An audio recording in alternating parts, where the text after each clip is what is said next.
I too want to express publicly my appreciation for the efforts by Senator Wiener for all of his very, very hard work. But I want to express my concerns with SB 50 on affordability, tenant protections, and exemptions. I want to say that the City of Los Angeles has been working very, very hard in housing development. The city has surpassed the goal of building at least 100,000 units by 2021, 2 years early. Not enough, not enough. But that took a lot of work. And yet, as SB 50 is currently written, counties with a population of 600,000 or less would be exempted from the same rules without having shown hard work to get where we need to get. That means that 43 out of 58 counties will be exempted from the same requirements as others. Now, I recognize the effort to create a process for exemptions. Yet, while Angelenos dedicate a tremendous amount of resources to housing development, others do not have to live up to the same standards. I understand the supply side of housing production is important. We've got to do it. But then I say, what about affordable housing? Los Angeles is committed to building affordable housing near transit. The proof lies in a decade of advocacy and hard work and compromise. This led to November 2016 when voters approved Measure JJJ, which created the Transit-Oriented Communities Program. This program involved and includes skilled labor standards, local development standards, and ensuring that housing development brings economic benefits to our communities. The TOC program has proposed approximately 17,000 housing units. Almost 4,000 of these units will be affordable housing. According to a California Community Foundation study, SB 50 would add 2,500 housing units, including approximately 10 on-site affordable units in the city of LA. SB 50 would only add 10 net new on-site affordable units.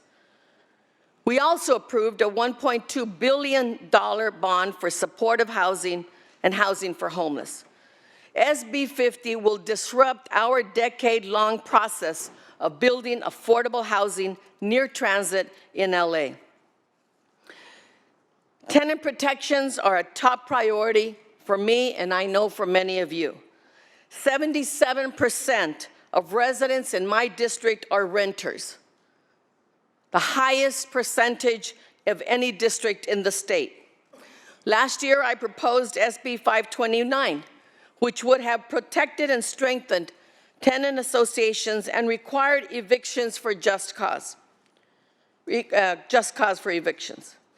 SB 529 got 20 votes and did not go to the Assembly. This fight isn't over.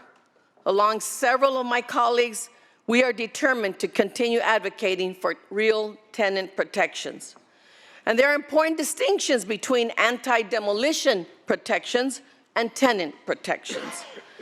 SB 50 sets anti-demolition protections, but do not address pre-evictions and evictions. Under these protections, the building might be preserved for a few more years, but evictions are likely to occur. Tenant protections focus on keeping families in their homes for generations. In addition to my bill, there are other models for tenant protections, such as providing the legal assistance and relocation assistance to renters and streamlining the process for tenant complaint cases. Lastly, in order to enforce the anti-demolition protections in SB 50, the state needs to create a rental registry.